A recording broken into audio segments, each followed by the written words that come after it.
আজকের আমি লাল শাক তুলতে এসেছি, লাল শাকের ভাজা করব।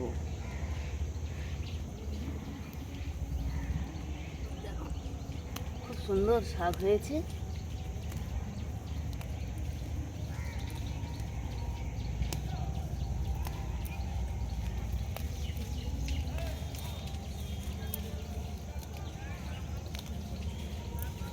শাকটা তোলা হয়ে গেছে, এবার কেমন করে কাটবো সেটা দেখা। শাকটাকে এভাবে ভালো করে বেছে নিয়ে, শাকে অনেক নোংরা থাকে, ভালো করে বেছে নিতে হবে, নিয়ে ধুয়ে কাটতে হবে। বেছে গোড়াটা কেটে ফেলে দিয়েছি, এবার ভালো করে ধুয়ে নেব। ধোয়া হয়ে গেছে, এবারে জলটা ঝারিয়ে কেটে নেব।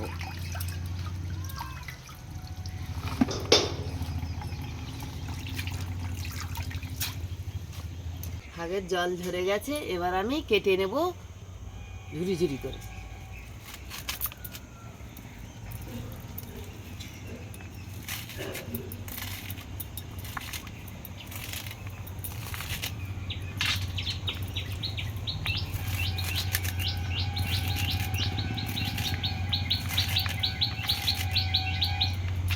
শাক ভাজা তো অনেক খেয়েছেন, অপূর্ব স্বাদের একটা শাক ভাজা করছি বড়ি দিয়ে।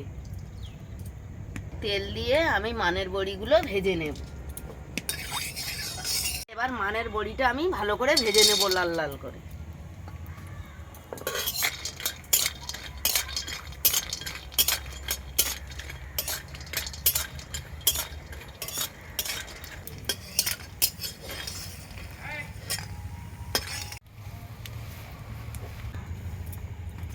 একটা তেজপাতা, 5 ফোড়ন, শুকনো লঙ্কা কুচি, পেঁয়াজ কুচি, রসুন কুচি।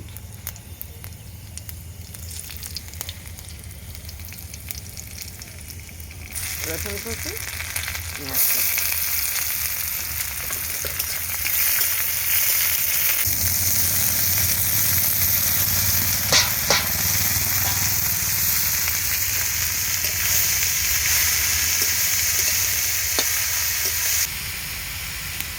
লবণ দিলাম সামান্য মতো,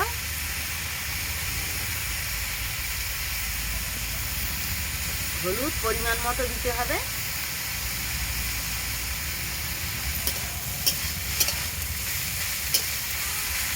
এবারে আমি ঢাকা দিয়ে বড়িটা একটু গুঁড়ো করে নেব।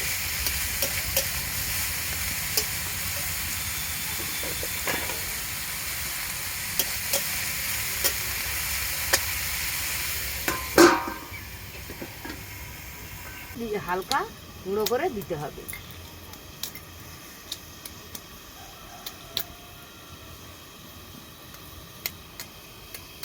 ভাজাটা হয়ে এসেছে, এবার আমি বড়িটা ছড়িয়ে একটু নেড়ে চেড়ে নামিয়ে নেব।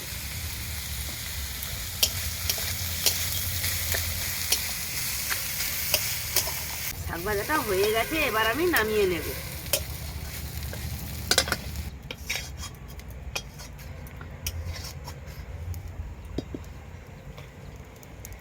এভাবে মানের বড়ি দিয়ে শাক ভাজা করে খাবেন, খুব ভালো লাগবে।